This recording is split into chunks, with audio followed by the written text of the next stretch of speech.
This is the type the CIA used to fucking do with dudes on payroll.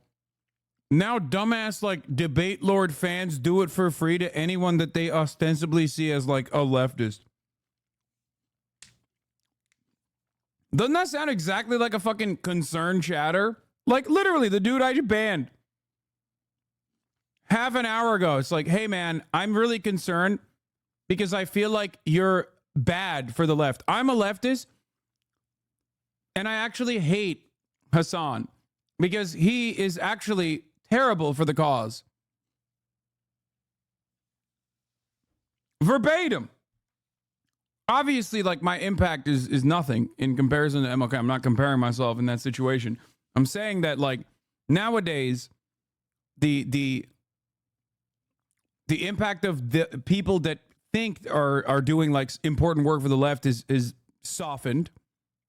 Okay. And also beyond that, the people doing the counter narratives are also fucking on Reddit doing it for free.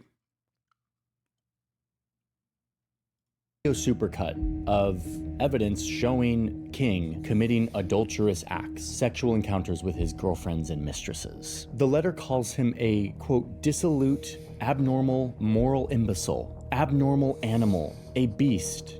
What incredible evilness. Satan could not do more. The letter tells King that his end is approaching and that he has just one thing left to do. And he knows what it is. He has 34 days in which to do it. This letter, insinuating that Martin Luther King Jr. should end his own life, was not sent by a disenchanted follower, and it was not typical hate mail. This letter was sent by some of the most powerful men in the United States, the top leaders of the FBI. And of course, I received numerous threatening letters. You and your family will be killed. Dr. Martin Luther King Jr. was shot and killed tonight in Memphis, Tennessee.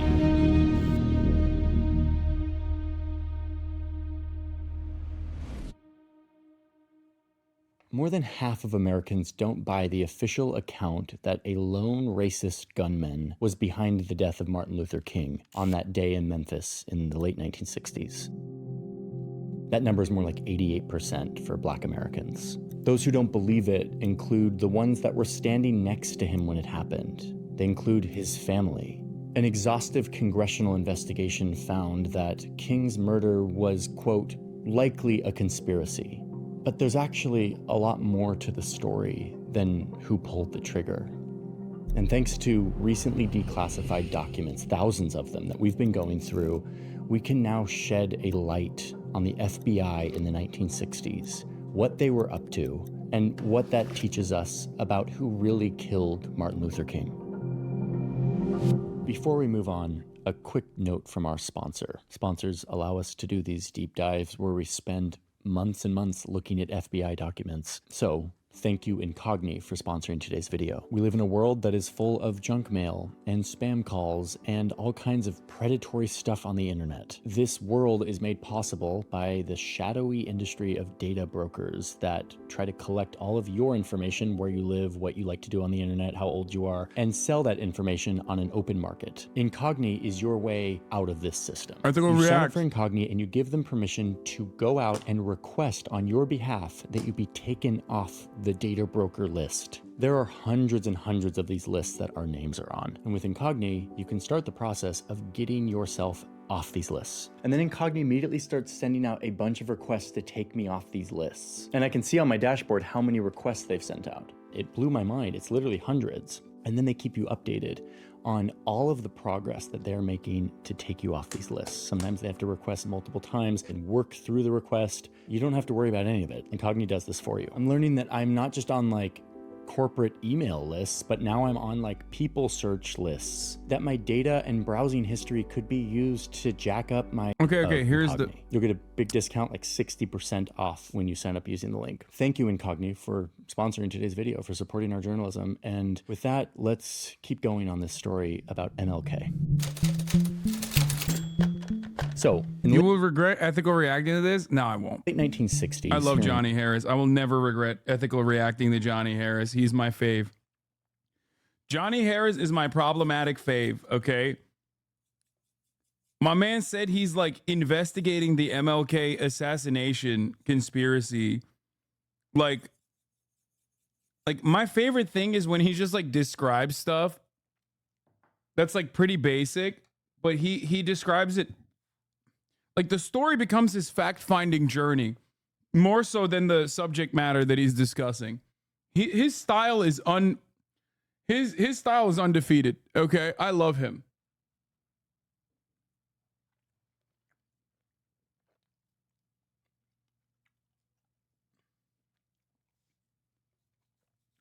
He'll be like, we did some investigation, and then it'll be him like opening up a dusty ass dictionary and finding the word conspiracy in the dictionary, and he's like, a conspiracy is when two parties get together to conspire to do a crime. It's fucking awesome. America, there was a secret war going on between these two men. One of them wielded the immense, opaque power of the United States' Federal Bureau of Investigations. The other man belonged to America's long oppressed minority and fought this war using the weapons of compelling words and a deep philosophical commitment to nonviolent protest. My feeling is that the vast majority of Negroes in the United States believe in nonviolence as a basic tactic for social change. Nonviolence. The nonviolence is really the only way that we can follow. That if every Negro in the United States turns against nonviolence, I'm going to stand up as a lone voice and say this is the wrong way. In 1960s America, nonviolence turned out to be an incredibly powerful tool for waging this struggle, because it always resulted in the same thing, the inevitable crackdown of excessive violence by law enforcement and counter-protesters. And when that was then covered and shown to the general population, it was so starkly clear who was right and who was wrong in the situation. Oh my God. What the fuck is he saying? Dude, 66% of the public thought that MLK was a bad guy at the time of his assassination. And nobody saw the nonviolent protests and the police brutality that came after it as like a one-sided, well, they did see it as a one-sided affair, just not in the way that Johnny Harris is claiming. This is the same liberal version of like whitewashing the civil rights movement. It's so funny.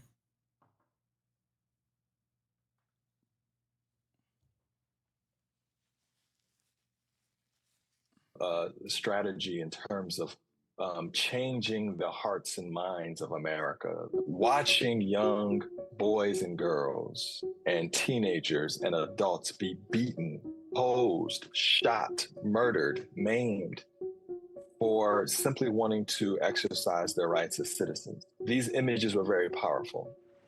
You've got to keep the white and the black separate. A visual spectacle that represented what Black Americans knew all too well was how they were treated by the American system. But now it was just public. What the fuck are they talking about?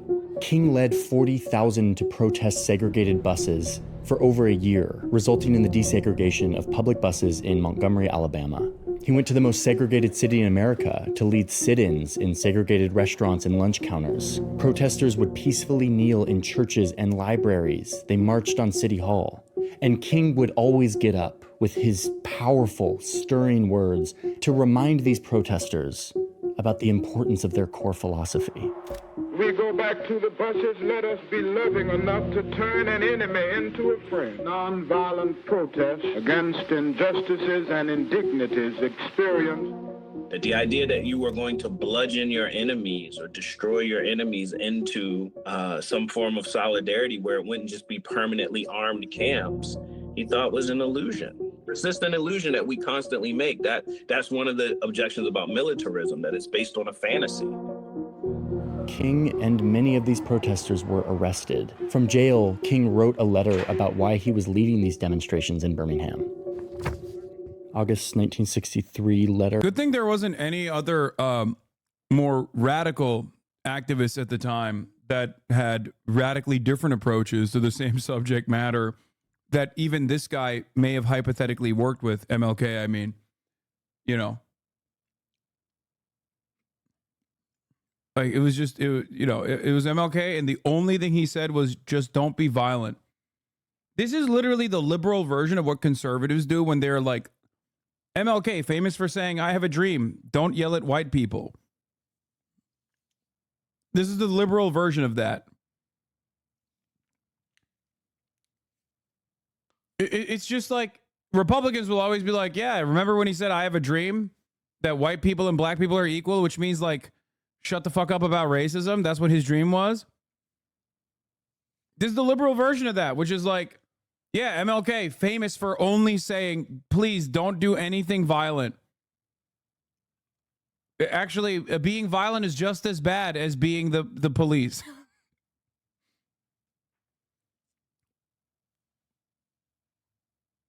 Don't look into it any further. That's the only thing I've said, and nothing else. From Birmingham jail. We know through painful experience that freedom is never voluntarily given by the oppressor. It must be demanded by the oppressed. And that now was their time, for they had, quote, waited for more than 340 years for their God-given constitutional rights.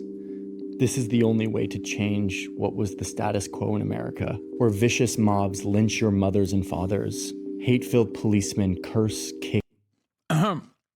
There's a much more important part in that letter. I hope he'll get to that. Like a much more important part of that letter. That's crazy. If he doesn't talk about how he has grown disillusioned with the white moderate, I'm going to lose my mind. That is the whole letter. The entire letter is about shitting on the white moderate who puts a timeline on another man's justice. Another man's yearning for freedom. Are you fucking kidding me? That's the whole point of the letter. Bro is clip chimping MLK. He's going to get to it. I know he's going to get to it. And brutalize and even kill your black brothers and sisters. And after trying many different ways of addressing this, nonviolent direct action would build creative tension in the society. It would dramatize these issues so that they could no longer be ignored. This was his strategy for change and equality for his people, and it was working. Lunch counters, restrooms.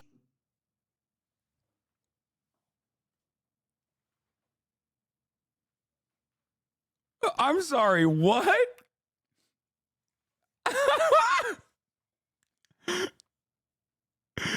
Dude, what the fuck? This is literally not as severe, but almost as severe as like conservatives clip chimping MLK.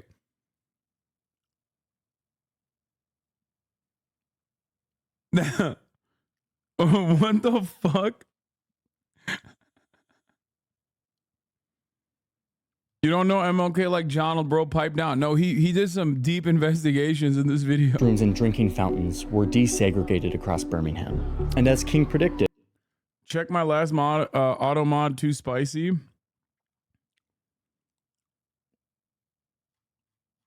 The price that America must pay for the continued oppression of the black man and other minority groups is the price of its own destruction. They were throwing rocks at Ruby Bridges when she was like 6, like 10 years before MLK's assassination. What he's saying is objectively not true of the American mindset in the 60s. Yeah.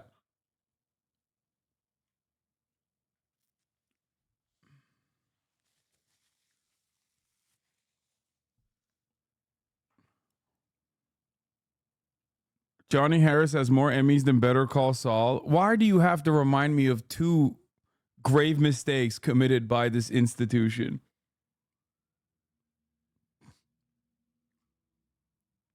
It's like, what is this? Urban Guerrillas by Cuck Philosophy. The Decade of Left-Wing Terrorism.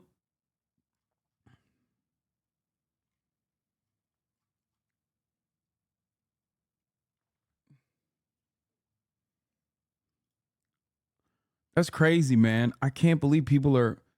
Yeah, MLK had a 66% disapproval rating at the time of his assassination, by the way, by the end of it. The spectacle of peaceful protesters being violently cracked down on spread across the country, elevating the movement to an unambiguous moral high ground that couldn't be put down by force and arrests and violence by law enforcement. Now and will continue to carry on our mass protest. What the fuck's he talking about? Unambiguous moral high ground? Dude, nobody thought that at the time. What the fuck's he saying?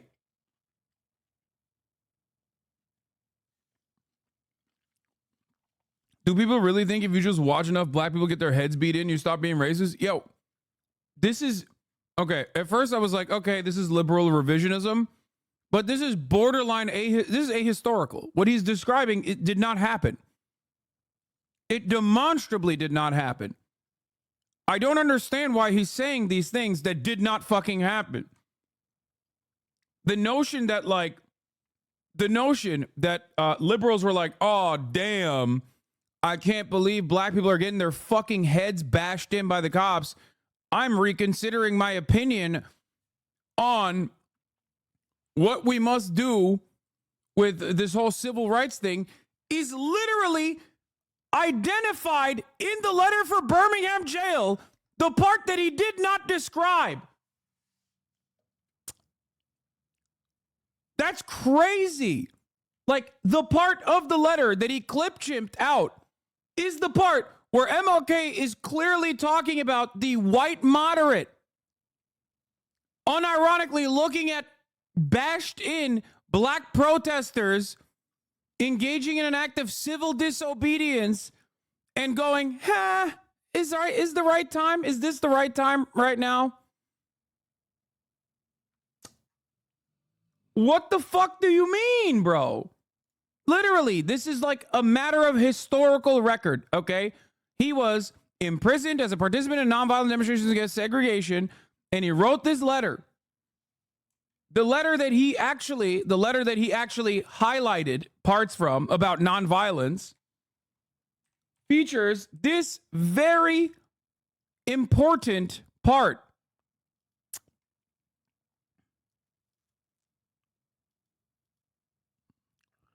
I must make two honest confessions to you, my Christian and Jewish brothers. First, I must confess that over the last few years, I have been gravely disappointed with the white moderate. I've almost reached a regrettable conclusion that the black man's great stumbling block in the stride towards freedom is not the white citizens counselor or the Ku Klux Klaner, but the white moderate who is more devoted to order than to justice, who prefers a negative peace, which is the absence of tension, to a positive peace, which is the presence of justice, who constantly says, I agree with you in the goal you seek, but I can't agree with your methods of direct action, who paternalistically feels that he can set the timetable for another man's freedom, who lives by the myth of time, and who constantly advises the black man to wait until a more convenient season. That part is the most important part of this letter. It summarizes the anger and the resentment that he has. It summarizes the reasons for why he feels anger towards the white moderate. It quite literally goes against the point that Johnny Harris is trying to cultivate here, a point that is objectively ahistorical, okay? A falsehood. The notion that Americans saw black people get their fucking skulls bashed and turned around and said, yeah, we got to fix the civil rights shit is a falsehood. That is not how this happened at all. It is shocking that Johnny Harris cut this video without mentioning and going out of his way, really, to mention this part, especially because he did show the letter from Birmingham jail. Because this part of the letter from Birmingham jail quite literally disproves his liberal, revisionist, and dare I say, ahistorical approach to the subject matter that black people protested nonviolently, and therefore that's the reason why they got civil rights. No fucking shot. Here we go. Americans see Martin Luther King Jr. as a hero now, but that wasn't the case during his lifetime. Martin Luther King was a civil rights leader and an American hero. Almost every American adult, 95%, believes he was an important figure in U.S. history. Okay? During the 1960s, he was very divisive. The last Gallup poll to ask about his popularity during his lifetime, taken in 1966, found his unfavorable rating was 63%. King's highly negative rating came when he had turned his attention from Southern de jure segregation towards de facto segregation in northern cities. But even before then, King was far from a universally liked person. In the middle of 1964, when Congress was in the midst of passing many landmark civil rights laws, King's favorable rating was just 44%. His unfavorable rating was basically equal at 38%.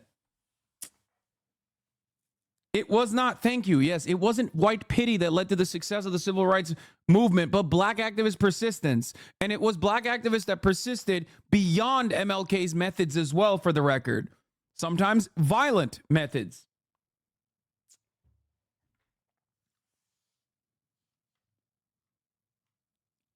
God damn, that's such a silly fucking video to make. This is such like 9 minutes of fucking gobbledygook, okay? 9 minutes of just like made up fart sounds, basically. What the fuck? It's like objectively teaching people a falsehood. That's what frustrates me, okay?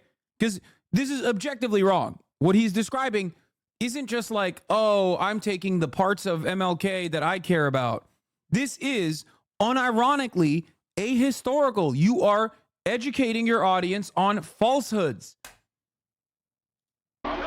Yes, I still love him, okay? Johnny Harris is still my problematic fave. I don't care. Shut up. But Martin Luther King was challenging. Yeah, by the way, the real reason for his unpopularity wasn't because of the de facto segregation or de jure segregation. It was actually the opposition of the Vietnam War, for the record. This chatter is also correct. That played a massive role. That played a massive, massive role.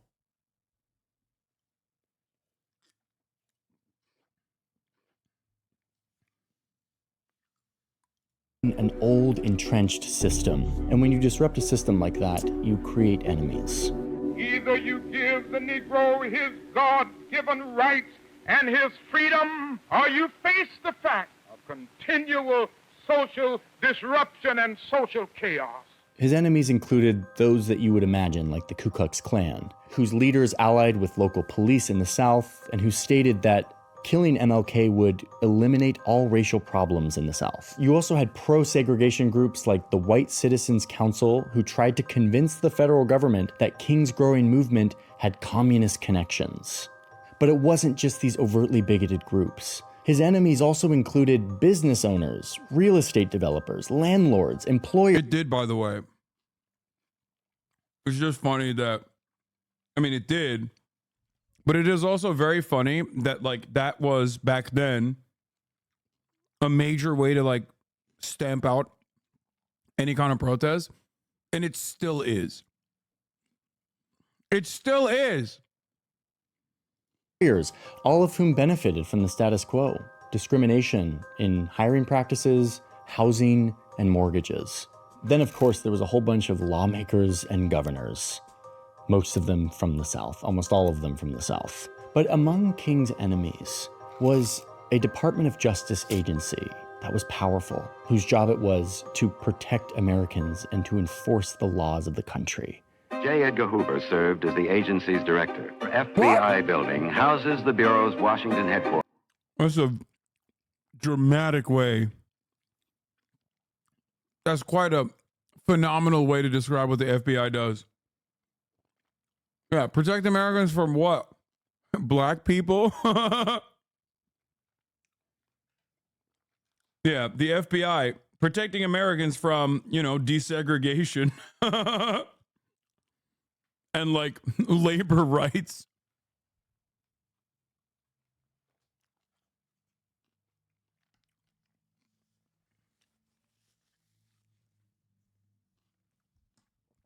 That's crazy. This is a crazy fucking video, man. Actually. What the hell is going on here? The dangers, yeah, protecting Americans from the dangers of sharing a neighborhood with black people. Exactly. The dangers are having your white child go to school with a black child.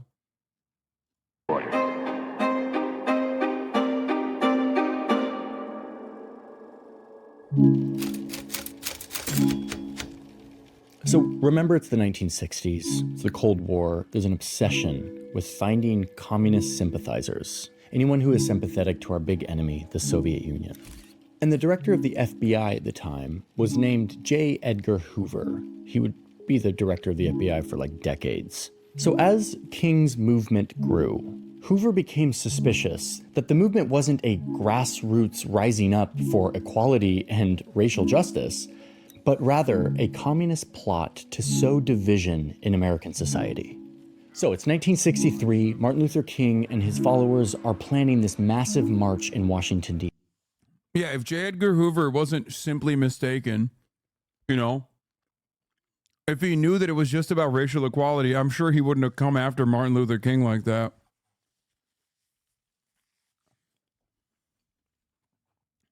What do you mean? He did genuinely think he was a fucking communist. He thought desegregation is communist nonsense. Why is it so hard for Americans to believe that like people in institutional power, people with institutional power and control were just straight up fucking like rapist, reactionary, racist fascists? Why is that so hard to understand? Ask a liberal about Washington, George Washington having fucking slaves and watch their mind melt. They're like, what? What? Whoa. What? It takes them like 0.3 seconds to be like, well, slavery was totally permissible back then. It's like, no, it wasn't. And definitely not to the slaves. They were human. What do you think they thought about the debate at the time? You think they were like, oh, well, at least master is debating our existence, you know? Man, thank God for having such a woke master. That's what they were saying, you think?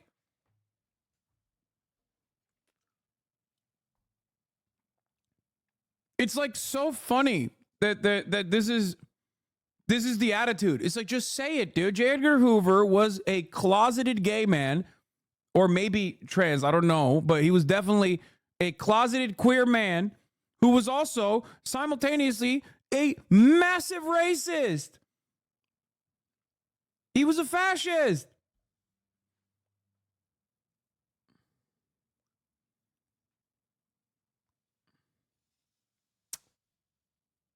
D.C. And Hoover tasks his head of domestic intelligence, William Sullivan, to go out and investigate how much influence the Communist Party has over this movement. And This is the funny thing. What he doesn't understand is that, one, they did legitimately think that it was communist infiltrated. Okay. And two, it was competing interests at that point. What do Americans hate more? What do Americans in a position of power hate more? Communism or black people? It was basically like competing. So why not both? Let's just say both. That's what it was. The whole goal was to just disparage the movement by being like, yeah. No, it's actually communists that want black people to have equality.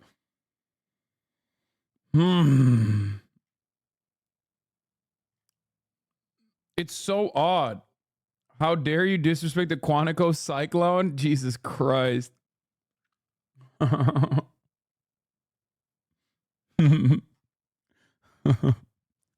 Quantico cyclone.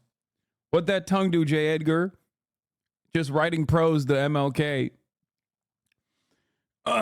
Anyway, Jesus Christ. Yeah, move over, Duluth Dyson. J. Edgar's here to serve you the top of the hour ad break.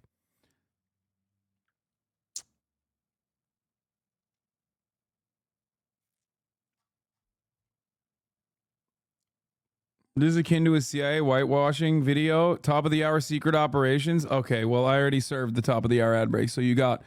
Sailcat, thank you for the 5-tier-1 gifted subs.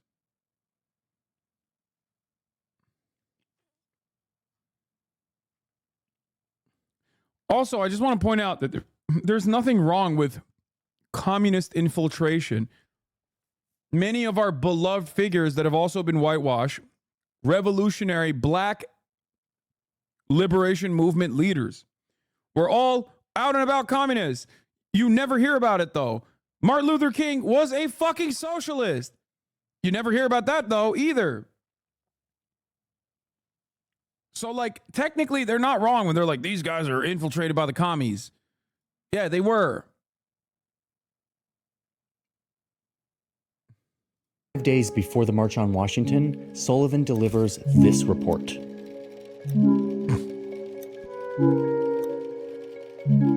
The report concludes that even though the Soviet Union had spent tremendous sums of money and time and issued lots of propaganda to try to infiltrate this movement, that in fact there was, quote, no known substantial implementation of communism within King's movement.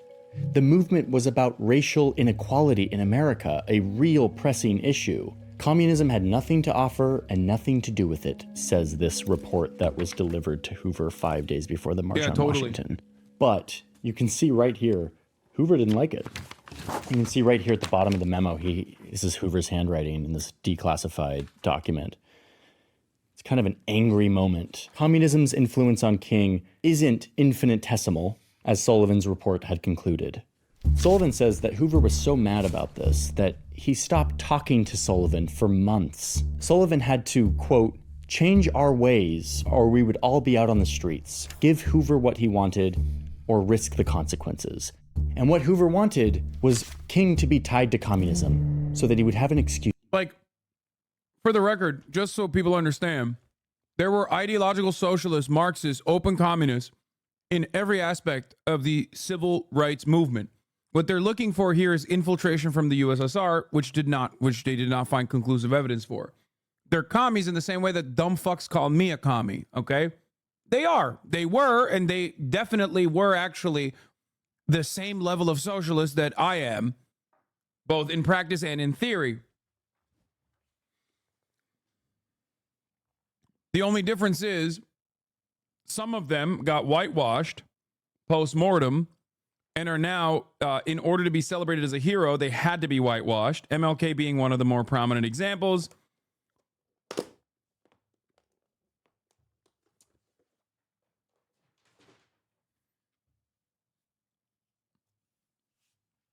But that doesn't change the reality that, like, they were still foundationally invested ideologically in socialism.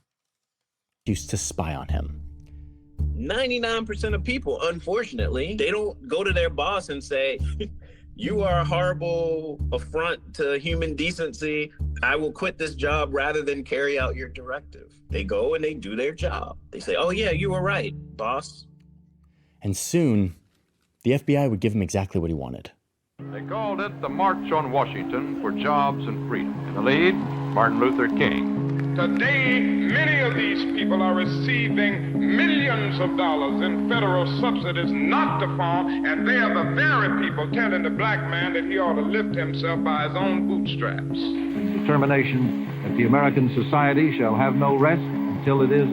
Why did the black academics that he has on this video saying that, like, the FBI guy was just following orders? What is happening here?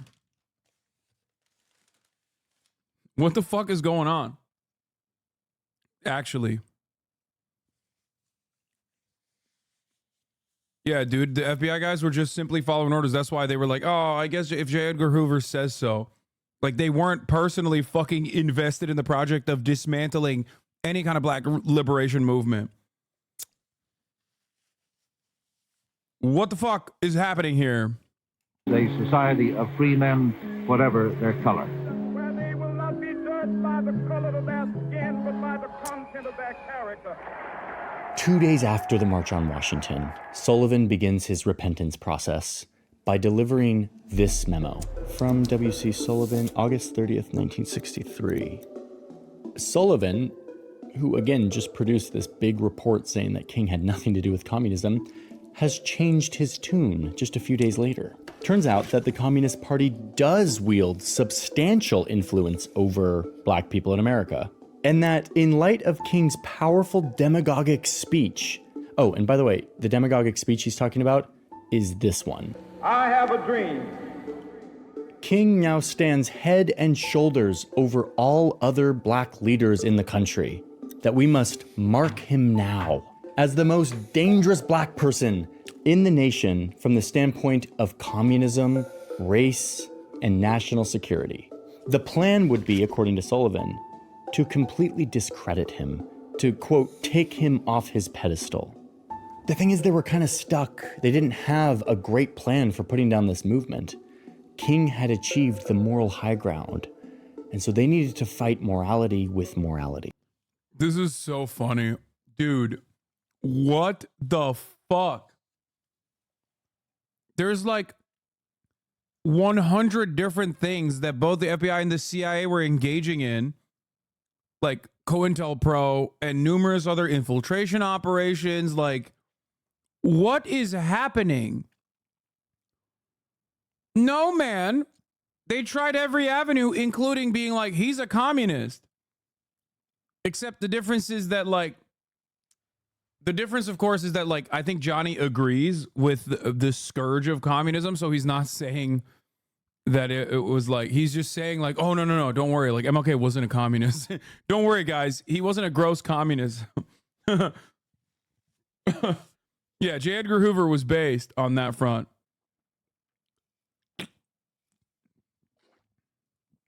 The J. Edgar Hoover FBI lost the moral high ground. They could undermine him and his moral philosophy. Then just maybe they could stop his movement, so that the African American community would be, quote, left without a national leader to steer them in the proper direction. So Hoover and his agents cook up some thin evidence that tie.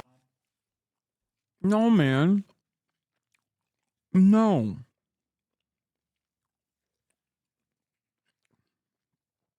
No, the reason why they did that is the same exact fucking reason why liberals do this shit all the time still.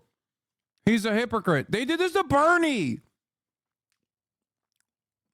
People who have a genuine distaste for any kind of radical change, any kind of progress that will truly uplift the material conditions of many, will do anything and everything they can to tarnish the reputation of the person who's advocating for it.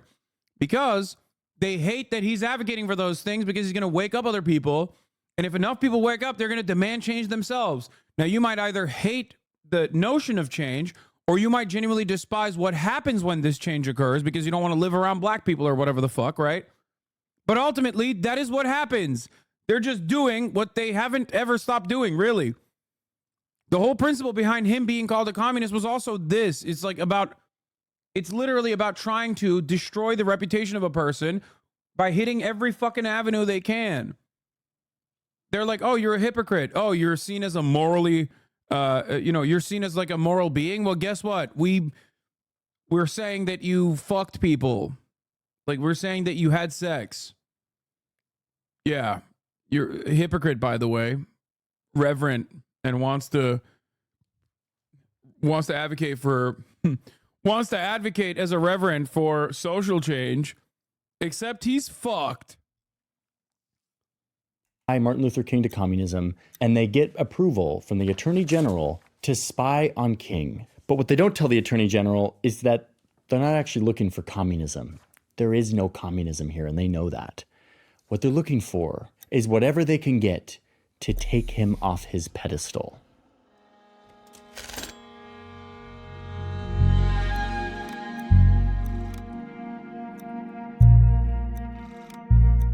Okay, what we are looking at here is a list of every wiretap and bug that was put on Martin Luther King.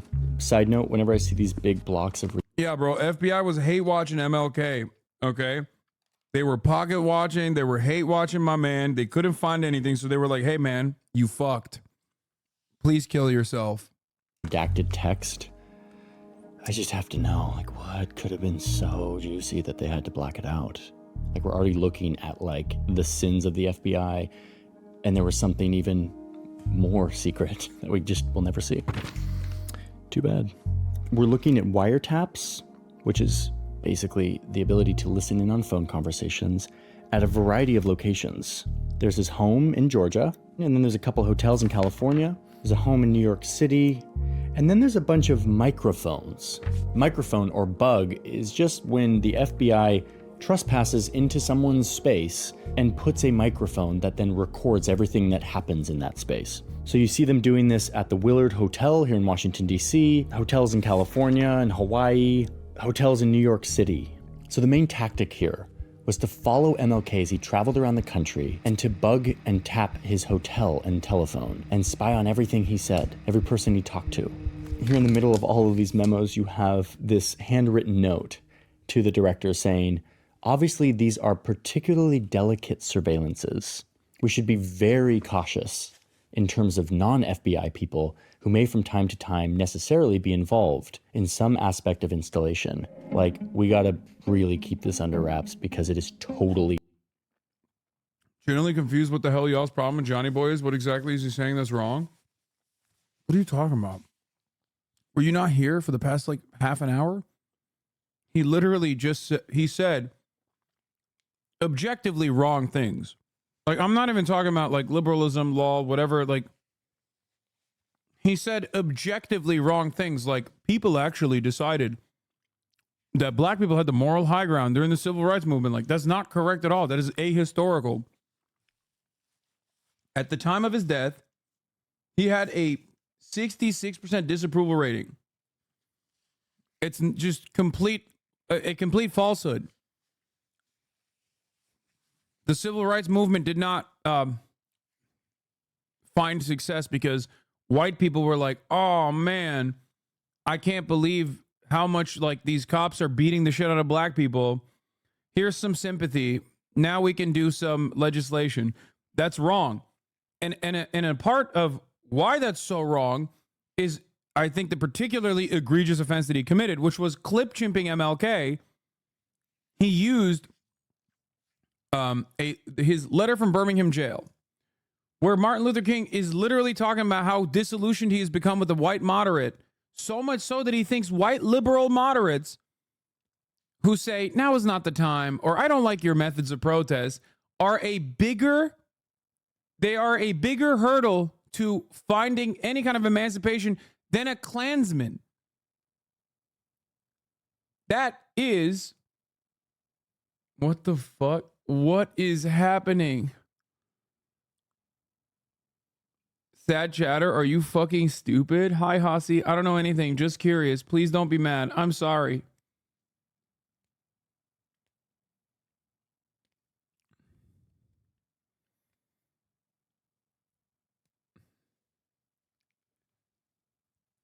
You guys post revisionist nonsense like this? You guys post revisionist nonsense like this, and then you're shocked that people are, people are always like, Hasan, you're yelling at people all the time. Okay? This is pure revisionism. No chatter is like, please don't be mad. I'm sorry. They don't look like a cute rat. Just curious chatters are actual rats without the fucking cute bow. Not okay what we're doing. In short, what they created was, quote, the most complete surveillance imaginable. Unsurprisingly, even after all of this spying, they didn't find communism. There was no communism here. But what they did find is exactly what they needed to, quote, take him off his pedestal. They found sex tapes.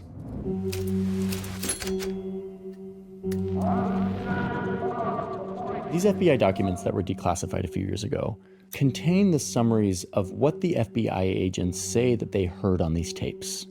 We don't have the actual tapes yet. And they paint a picture of Dr. King as a womanizer with girlfriends and prostitutes in Las Vegas, New York, Washington, D.C. These memos say that King would get excessively drunk and sleep with women while using, quote, the vilest language imaginable, excessive consumption of alcohol, which served only as a backdrop. My fucking goat. Drop to the acts of degeneracy and depravity, many of which committed in a communal atmosphere. I mean, it's a lot of graphic descriptions, some of which don't shine a good light on Dr. King. Running naked, drunk, white prostitutes up and down the hall. Yeah, my king, dude. What do you mean? Oh my God. Oh, he's a milkman. Like, shut the fuck up.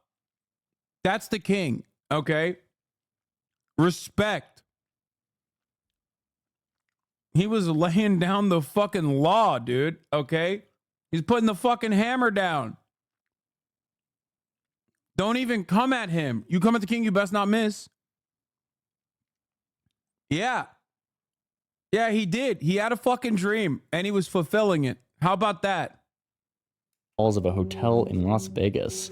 They saw his alleged infidelity as exactly the kind of deviance that would allow them to stigmatize the broader Black community, to undermine King's leadership, put his life in turmoil, make him unable to do this job, and to diminish his standing among the broader public.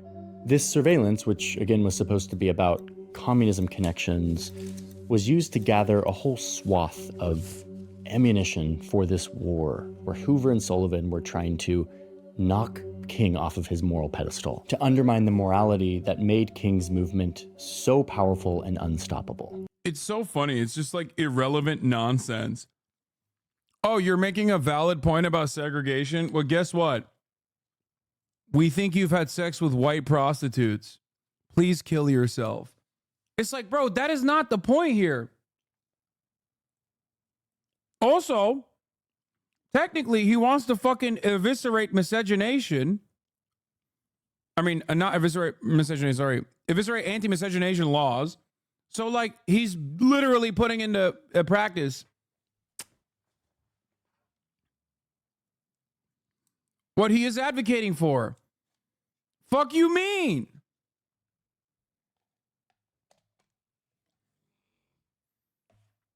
It's like dumb motherfuckers being like, Hasan, you're fucking fake commie. You're a fake commie.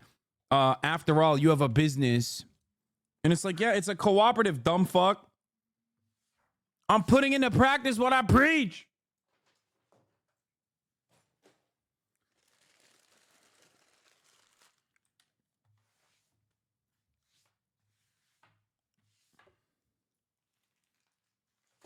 Yeah, Hasan, you went to a legal brothel at the age of 19. Yeah, I did. I'm an advocate for sex work.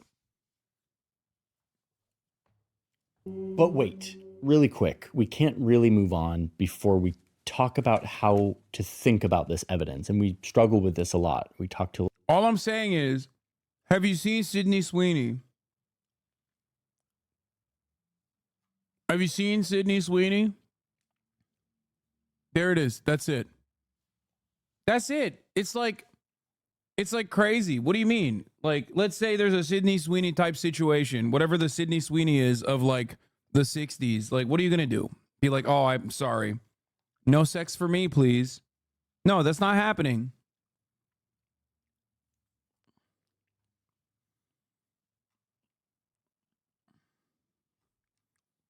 Wokeism defeated.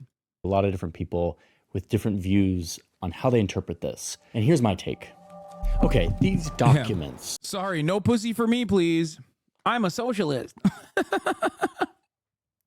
The fuck out of here. In most stories that I do would be rock solid. This is FBI. I think I remember saying Cutie said that she doesn't own a part of Fear End. Is that true? No, that is objectively not true. How come Austin and Cutie don't own it? Did they not want to? No, they do. What the fuck are you talking about?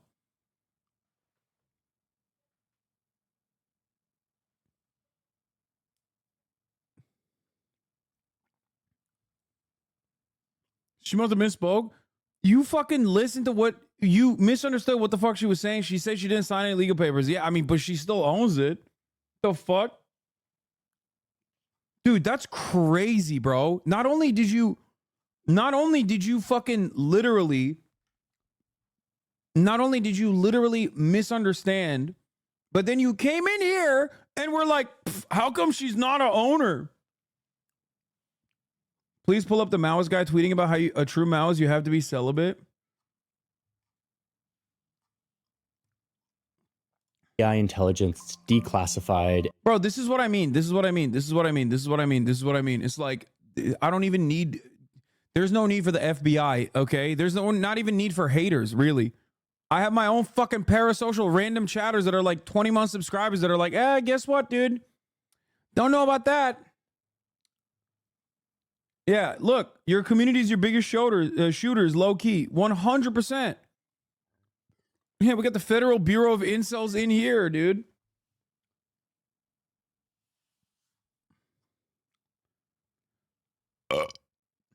And usually these analysts are reporting dispassionate, objective evidence that we can use. The problem here is that I know too much about the context surrounding how this intelligence was gathered and the motive for doing so. Future investigations would clearly state that the FBI was riddled with racism and that it was a bunch of white agents all jockeying for the approval of their leader, J. Edgar Hoover, a man who we know now in black and white we have seen was willing to ignore analysis and intelligence that contradicted his own personal views. That's crazy, man. I mean, that's crazy. I can't believe he did that. That's crazy because he's a good guy otherwise. Yo, J. Edgar. Good guy overall. Definitely consistent. A moral guy.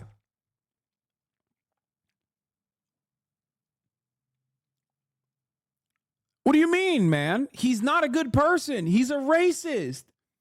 It is known that he is a racist. This is not contradictory to his own personal opinion. He was like, I'm a racist. I think this MLK guy is uppity and I want to make sure he kills himself because I'm scared of desegregation. That's it. That's literally the whole point behind the FBI's activities at the time. It's not just J. Edgar Hoover, it's an entire institution designed around this principle. What the fuck? It is literally the most consistent position for the FBI. The whole like, well, is he a communist? Is he not a communist? All seasoning, okay?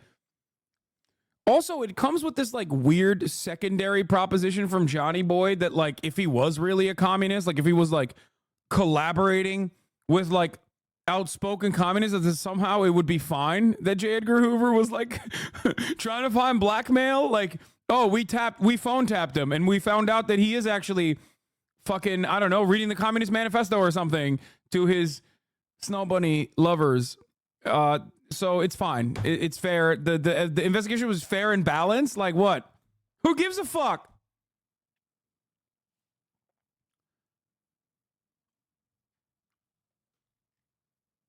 What do you mean?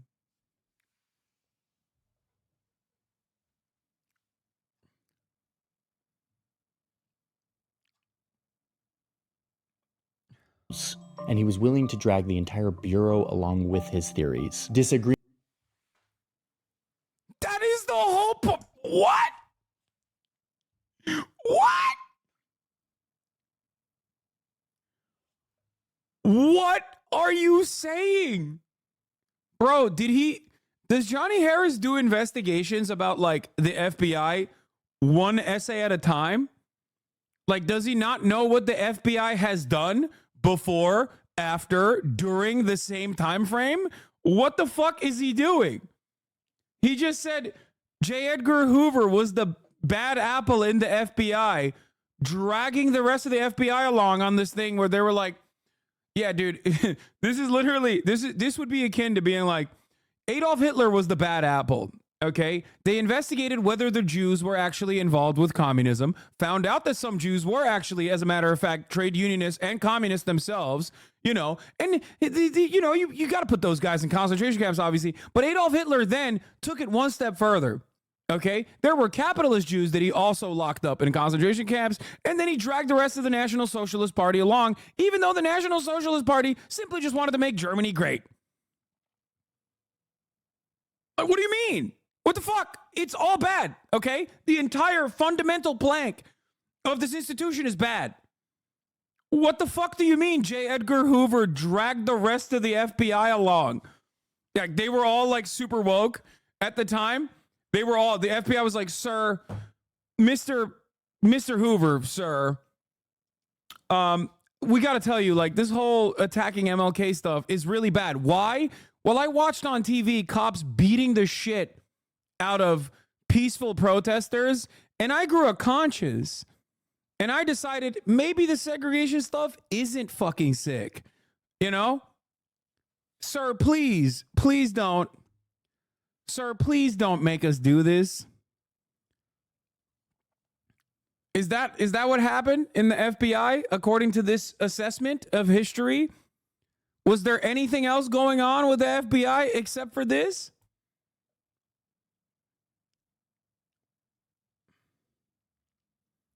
Yeah, sir. Yeah, after using water cannons and seeking dogs on black people, I've decided when I watched it on TV, it looked bad. It was kind of a bad look. And maybe black people and their children should be able to go to schools with white people. And they should be able to drink from the same water fountain. They do, after all, have the moral high ground. That's what I said as an FBI agent.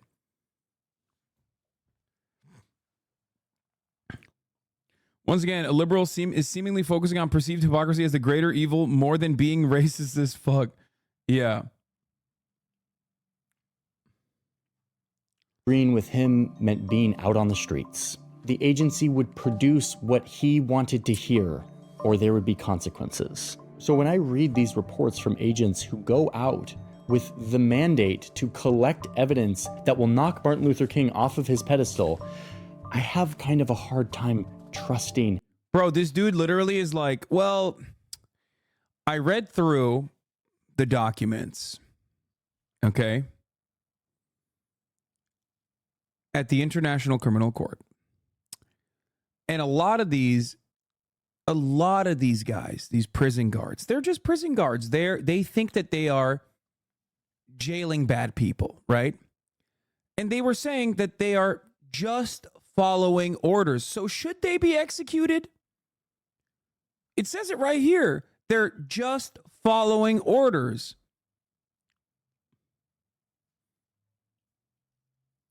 I don't know. I mean, it's just like it seems like the guys didn't really, seems like the guys they didn't really have their heart in it, that they were just following orders. I'm reading, the papers. It says right here, Nuremberg trials. Okay, I'm reading quotes here. And it seems like they were just brought along by this one singular bad guy by the name of Adolf Hitler?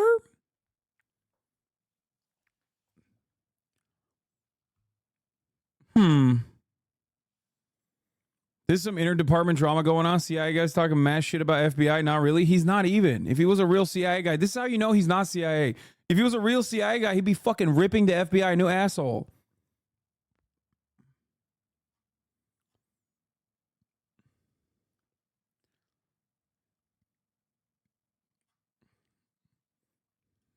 How they interpret it, especially when I'm not looking at the primary source.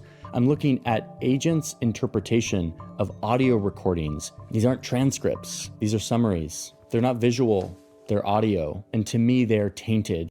Dude, that's crazy. He's like, bro, I need to see his stroke game myself. In order to make a correct assessment, I need to see the tapes. Investigate the tapes. I need to know the MLK stroke game. Tainted with racist bias. We need the video. We need the video proof, okay? That way we can know if they were racistly interpreting it or not. With deep racist bias. As someone who seeks truth and looks for evidence, that's a problem. Now, in 2027, all of the tapes will be released. And at that point, we will have the opportunity to listen to those tapes and assess whether or not they change in any way our legacy and our view of Martin Luther King as an individual. But for now, bro, what difference does it make if he is laying absolute pipe or not? What the fuck? What do you mean? Why would that change your view in any way? What the fuck are you saying? Like, it is entirely irrelevant. He wasn't like, I have a dream that I can lay pipe, or sorry, he didn't say, I have a dream that I cannot have sex with anybody. Okay? No sex for me, please. That's not what he said. That wasn't his dream. Who gives a fuck?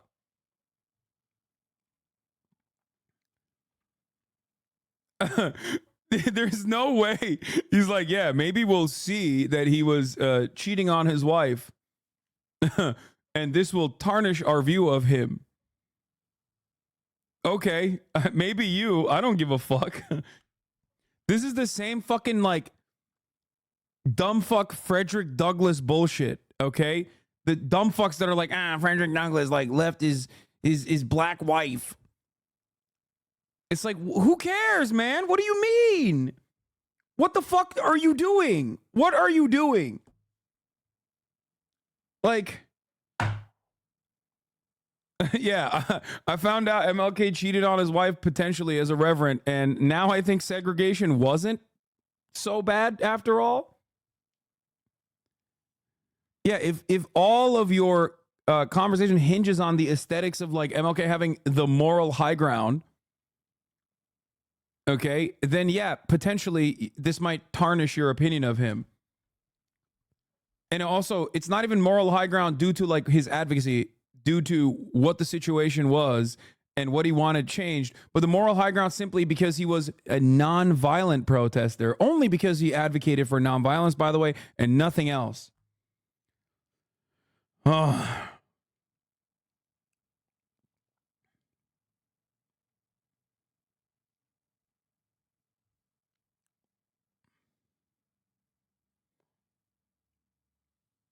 You don't understand. MLK has his word and he would forever give up sex for desegregation. This would change everything. Yeah. Yeah. A TikToker came up to MLK at the time and said to him, desegregation or desegregation or having sex all the time. And he said, desegregation, of course, I have a dream. And then now he's going back on that word, it seems like. He didn't have the both answer. Yeah, he doubled it and gave it to the next person.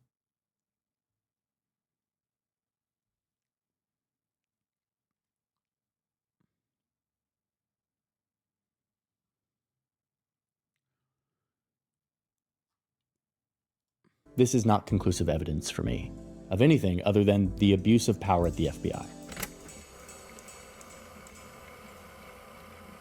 What's wrong with nonviolent protest though? Did I say there was something wrong with it? What the fuck? That's what your assessment is out of everything I have said? You just chose the one thing I haven't said? Like, what's going on here?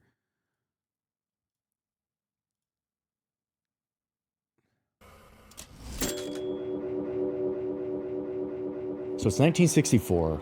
The FBI has been spying on King's every move. They have all these reports of his adulterous behavior. And this is when Hoover's nightmare comes true. Martin Luther King Jr. is selected to receive the Nobel Peace Prize, the ultimate moral high ground. Hoover writes a letter to Sullivan saying, now is the time to act. The ultimate moral high ground. I'm losing my fucking mind, bro. Oh my God. This whole, the moral high ground thing is killing me, dude. It's actually killing me. Oh my God. Oh my God. Oh my God. Oh my God. This is just so childish. Like, we already described that for like Johnny Harris is looking at the 60s with today's glasses. Ain't nobody thought he had the moral high ground, man. Like, what do you mean? Absolutely zero people were like, man, you know, this MLK guy, he's defeated us with the moral high ground. Act to expose him. And it's just a couple days later when the FBI sends that package to King's house in Atlanta with the tapes filled with sexual blackmail and a letter insinuating that it was time for King to end his own life in the next 34 days. We know for certain that this letter came from the FBI. It's like not speculation. A copy of the letter was found in Sullivan's files, though he claims that it was planted there. But what we don't know is exactly what was on those tapes. The tapes were also sent to the media, who didn't end up publishing them. But they also didn't expose the fact that the FBI was spying on Martin Luther King. It was a different media environment back then. But what we do know is that Hoover's plan to end King by gathering all this blackmail and sending it to his house didn't work. King was distraught. It was his wife who opened the package, heard the tapes. But King didn't stop. He was not knocked off his pedestal.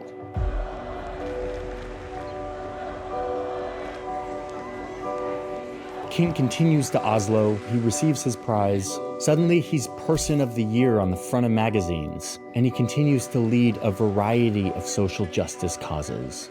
His list. It's so funny that like almost all of this could not shake the unflinching, unyielding white supremacist feelings that many people held on to. Okay? The list of enemies continues to grow, especially as he joins the chorus of anti-Vietnam War protesters. And we have been wrong from the beginning of our adventure in Vietnam. We have been detrimental to the life of the Vietnamese people. There is something about a war like this that makes people insensitive. It dulls the conscience. It strengthens the forces of reaction, and it brings into being bitterness and hatred and violence. His movement expands into representing poor and underserved people of all races. He plans to lead another march on Washington, this one bigger than the last.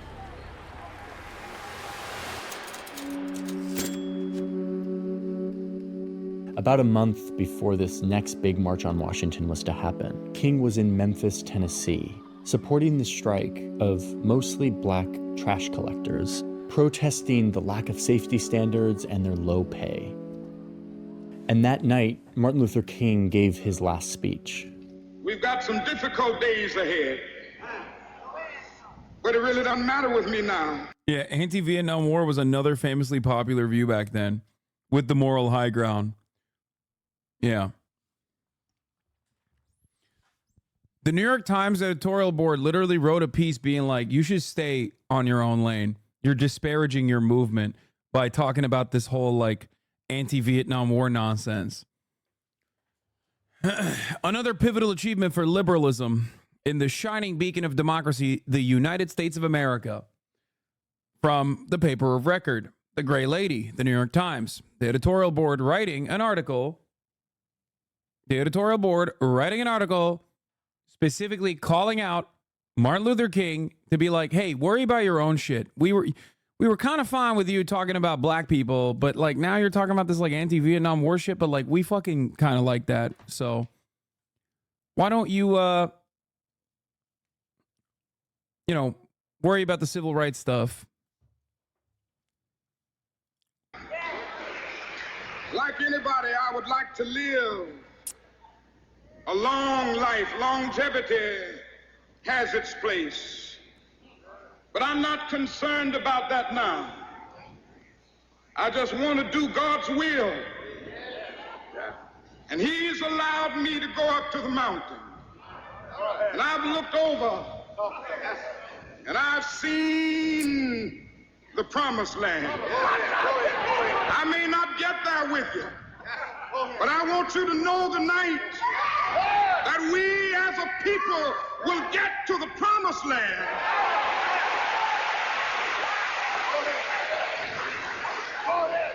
So I'm happy tonight. I'm not worried about anything. I'm not fearing any man. Mine eyes have seen the glory of the coming of the Lord.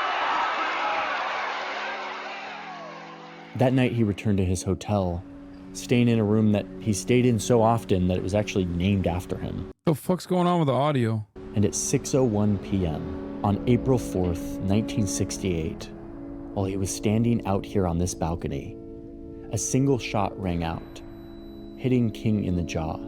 He was rushed to the hospital and pronounced dead an hour later. The Reverend Dr. Martin Luther King, 39 years old and a Nobel Peace Prize winner, and the leader of the nonviolent civil rights movement in the United States, was assassinated in Memphis tonight. A sniper's bullet cut down Dr. King as he stood on a hotel balcony in Memphis. Within an hour, Dr. King was dead. That happened at 7 p.m. Eastern Time. The nation was shocked.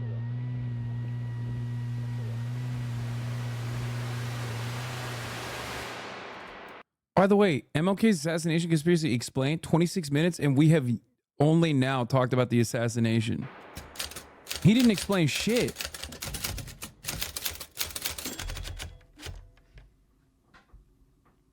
The FBI launched an investigation, which led them to this man, James Earl Ray, a 40-year-old fugitive who had escaped from a Missouri prison in a bread truck a year earlier.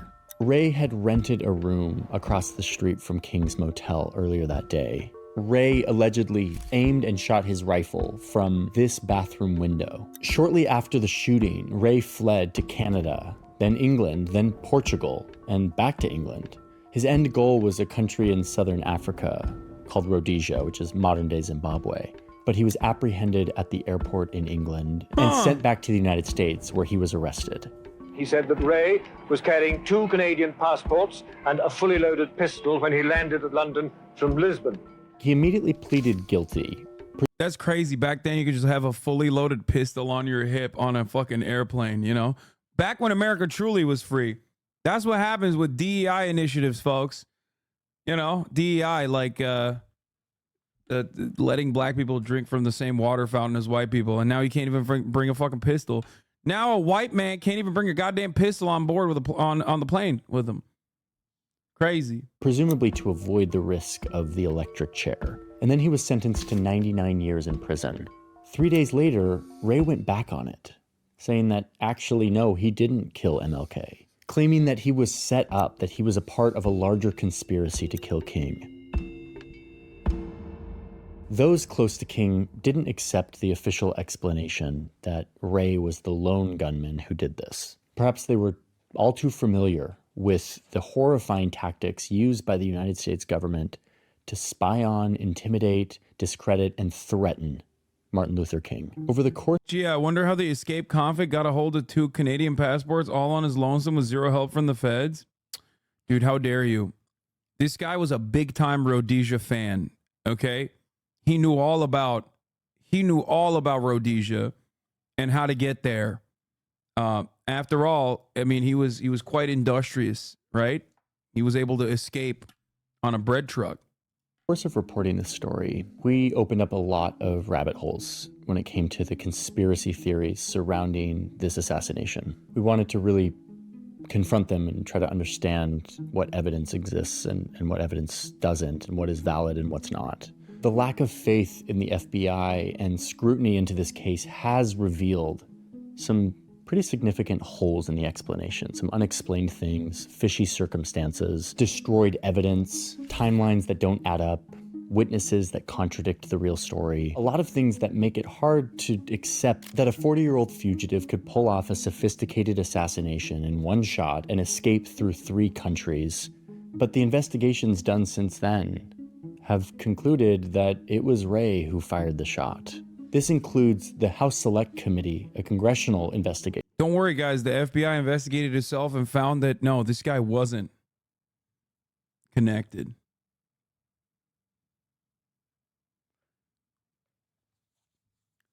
I mean, this is like a genuinely interesting story. And the fact that he spent like only the last 6 minutes or so talking about the actual conspiracies behind the assassination while using like very little to even, like, he's not even doing a good job of like disparaging the conspiracy. He's like, oh yeah, well, they found that there was no wrongdoing. Okay, come on.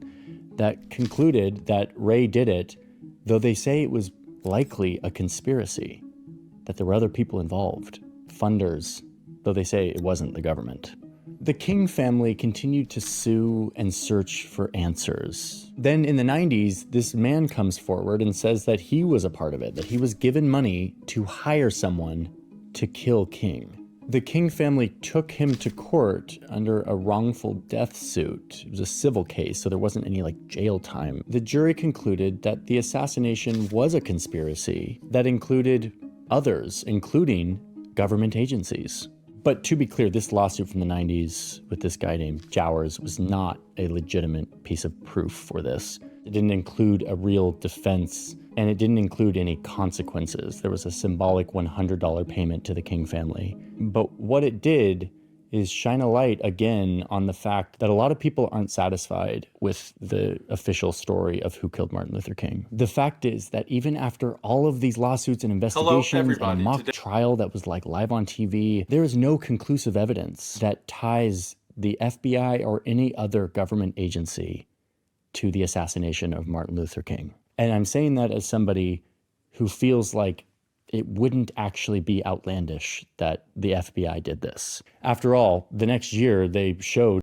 Wait, what do you mean? Why wouldn't they? Why is it not outlandish? I thought you said J. Edgar Hoover just kind of like guided everybody along, played him like a fiddle to do racism when they were personally like, oh, we hate doing racism at the FBI, except for this instance that he's about to talk about. That they were willing to assassinate black men who were subversive in their eyes. But, you know, he might have been a communist, though, so.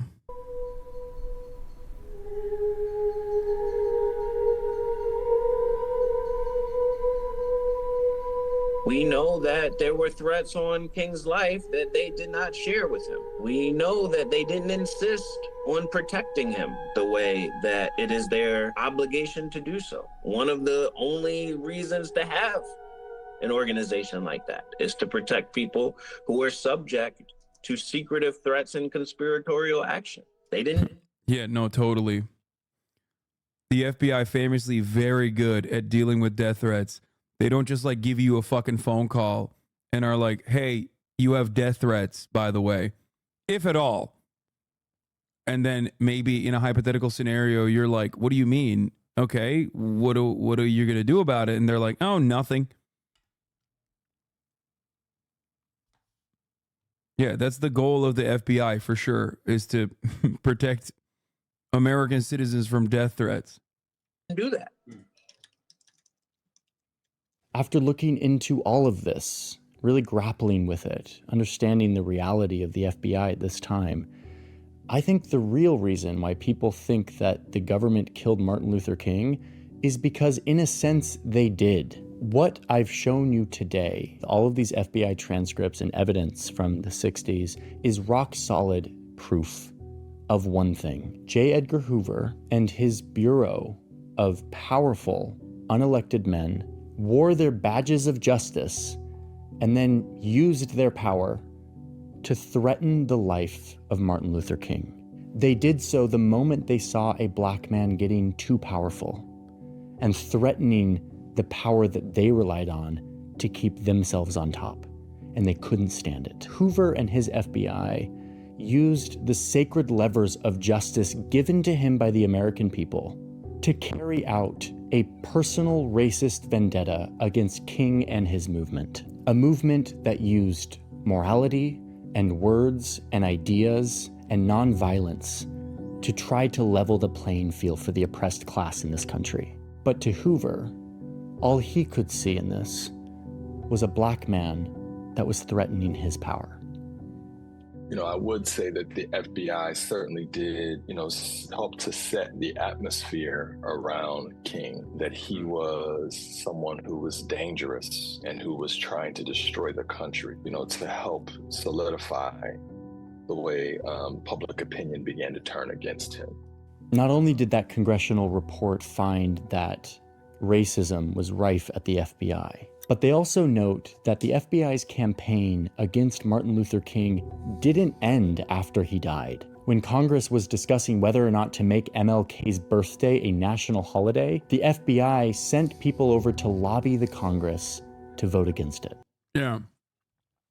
American liberals were like super on board with MLK's message, famously. Please don't look into it. Guys, please don't look into it, okay? Just take my word for it. Everyone in America was like, man, this MLK guy, I didn't want to listen to him at first, but then I saw like a bunch of black people being portrayed as burning cities down on television, and I definitely was on board after that. Trust me. That's what the American liberals were saying at that point. And luckily, they failed. Today, here in our nation's capital, between Thomas Jefferson, Theodore Roosevelt, and Abraham Lincoln, King has been resurrected in granite, 30 feet tall, a stone of hope that is breaking through a mountain of despair.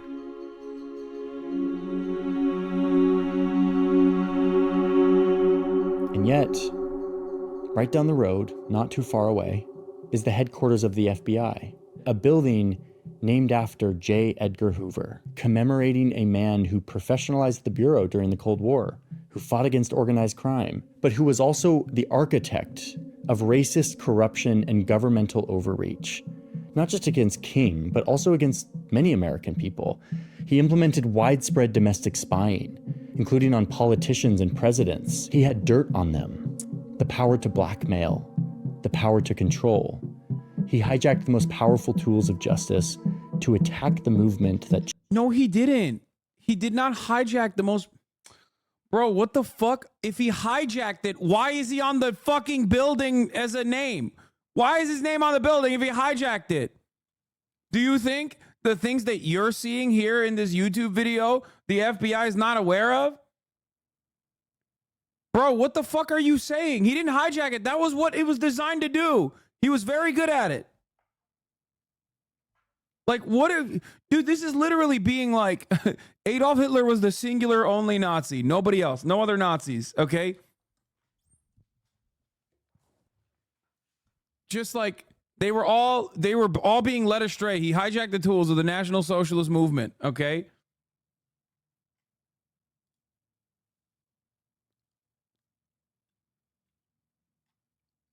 It doesn't make any sense. Changed the world. And yet, here his building sits. It's perhaps the perfect symbol of how comfortable we are with maintaining old, broken systems. Bro, you literally made a video about why those old broken systems are like the fault of an individual. What is happening? This end sequence kind of contradicts the entire video. That keeps certain people powerful.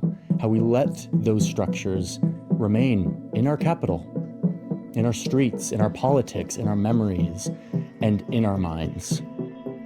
I say tonight to white America. Yeah, he hijacked it in a way that everyone liked and approved of, and he was praised for, and that's why he's on... I mean, he hijacked it by basically creating it in a way that everybody approved of, and so much so that they celebrate him by putting his name on the side of the building. But let's not make any inferences off of that. After all, it was one bad guy. The FBI was one bad apple, actually. There will be no rest. There will be no tranquility in this nation until the Negro has his freedom. Wait, what did he say? Remain in our capital, in our streets, in our politics, in our memories, and in our minds. I say tonight to white America, there will be no rest. There will be no tranquility in this nation until the Negro has his freedom.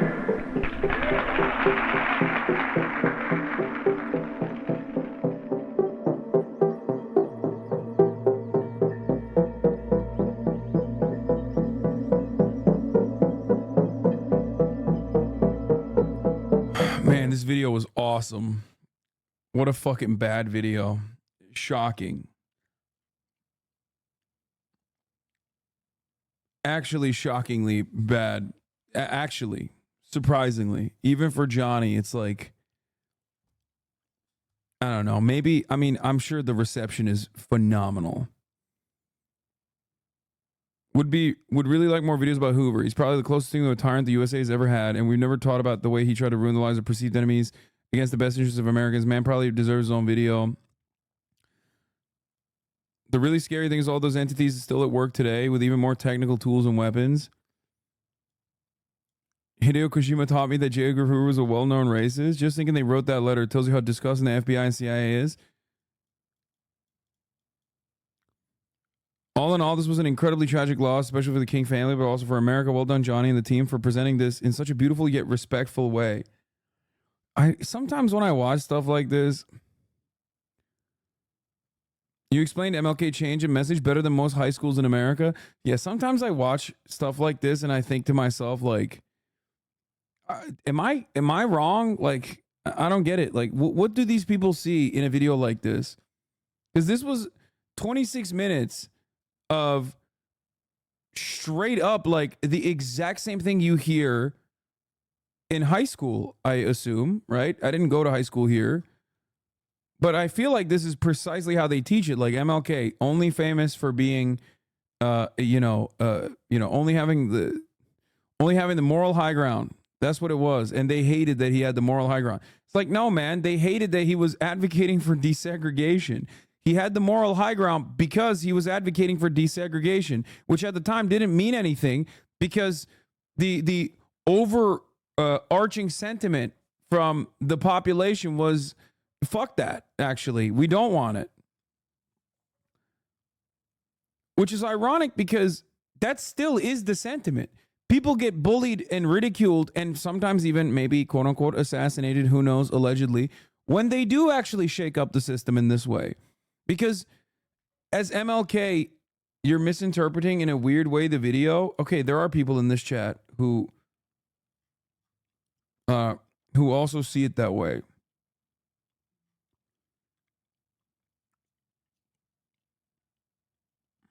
There was more effective recuperation of fascist U.S. systems in this video than there was in high school.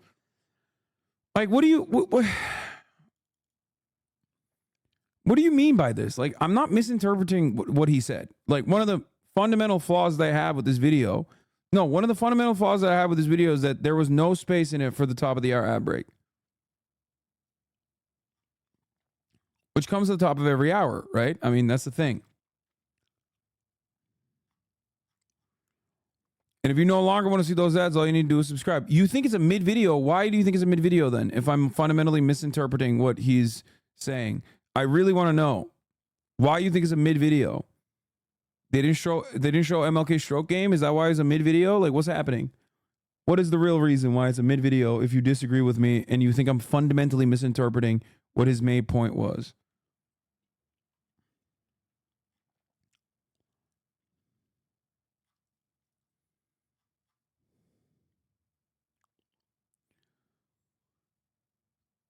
Anyway, here's the 3-minute ad break now.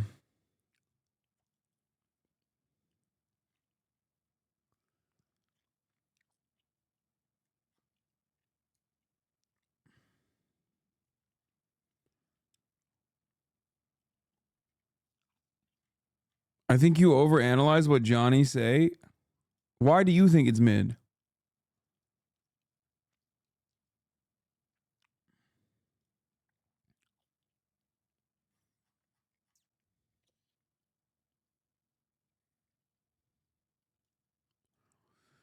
What is this? Top Israeli official Ron Dermer yelled at Blinken and Sullivan over Rafah invasion in an effort to intimidate them, knowing that they cannot show light between U.S. and Israel. That's awesome.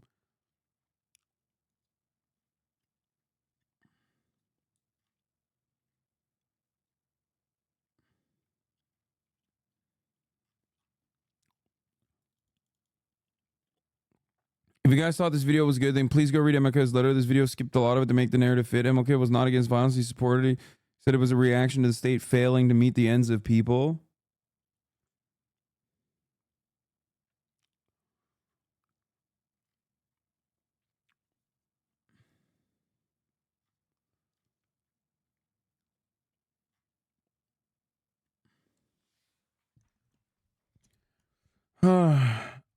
I always feel like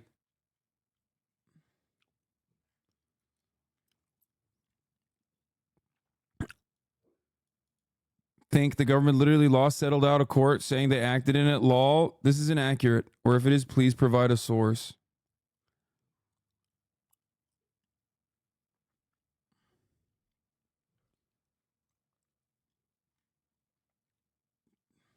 Johnny's 100% CIA. No, if he was CIA, he'd be shitting on the FBI.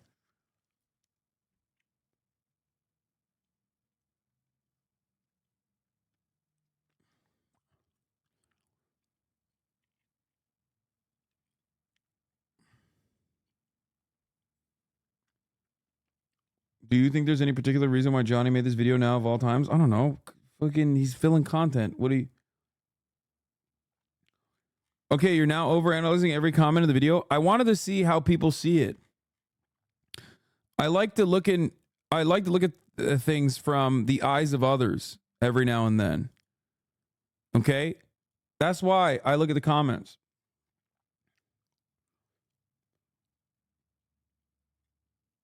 American high school teaches it like this. Bad racist people didn't want black people to sit with them or use the same bathroom. MLK came along and said we should be equal. Someone shot him. The civil rights bill passed. That's it. And then we watched Remember the Titans to commemorate the end of racism.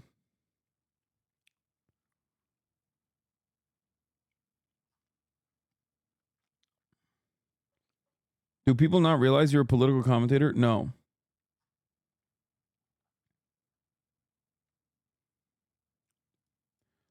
I don't understand what's wrong with the video. He basically agreed that the FBI is horrible and plotted against MLK. What am I missing that makes this video bad? I'm genuinely curious. Don't yell at me, please. I'm not going to yell at you.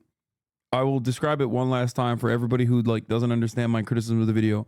Number one, he reduced what MLK did to simply an advocacy for nonviolence, nonviolent protests only, and nonviolent protests only. That he did not think that riots or any perception of violence was across the board bad. He never collaborated with others that engaged in more radical forms of protest. He did.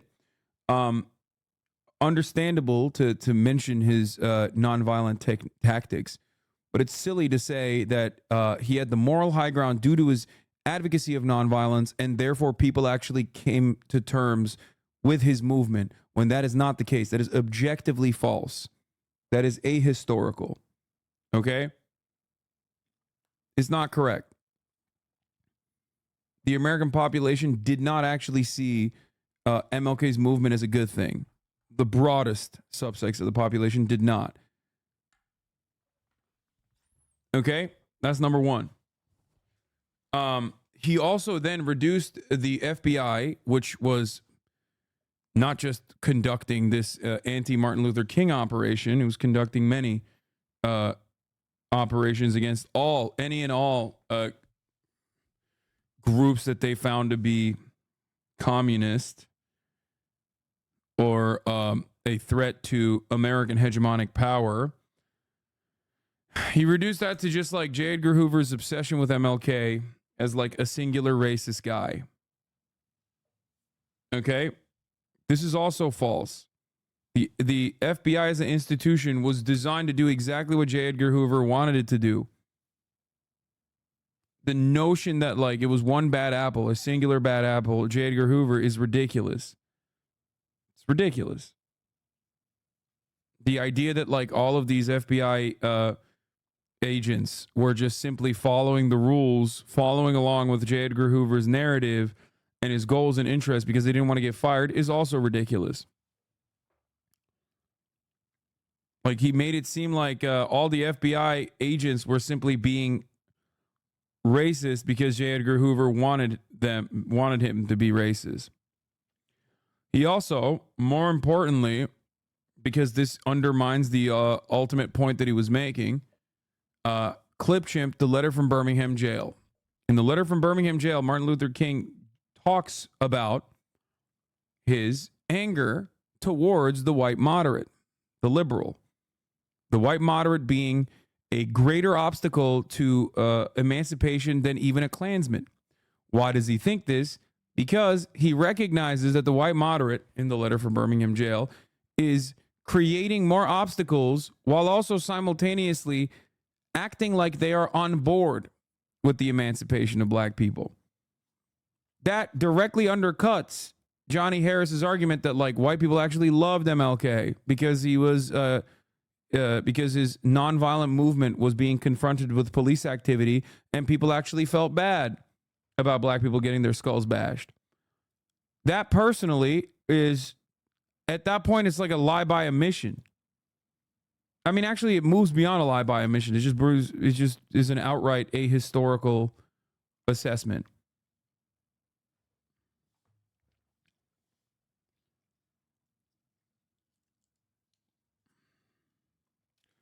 Also implied the path of progress is martyrdom to get white sympathy. Yeah, that too.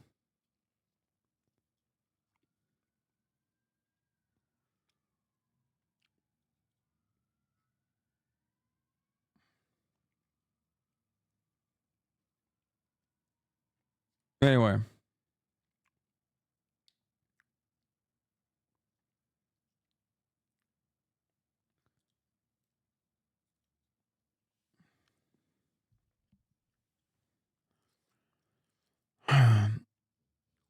One reason, okay. Jamal Bowman down 17 points.